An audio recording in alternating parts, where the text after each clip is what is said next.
காலை பொழுது. இதோ சூரிய விடியல், அழகான வானம், மலைத்தூவல், மரங்களின் அமைதி. காலை நேர வானம் எவ்வளவு அழகாக உள்ளது. இந்த அழகை ரசிப்பதற்கு மனிதர்களுக்கு நேரமும் இல்லை, மனமும் இல்லை.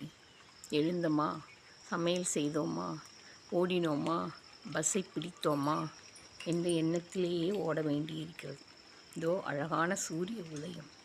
இதை பார்ப்பதற்கு மனம் வேண்டும், நேரம் வேண்டும்.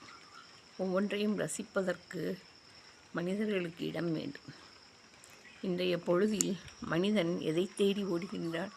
அமைதி அமைதி என்று ஓடிக்கொண்டிருக்கிறான். ஆனால் அமைதி எங்கு கிடைக்கும்? தெரியாது. சம்பாதிப்பது, பணம் சம்பாதிக்க வேண்டும், குடும்பத்தை காப்பாற்ற வேண்டும் என்ற எண்ணங்களிலேயே ஓடிக்கொண்டிருக்கிறான்.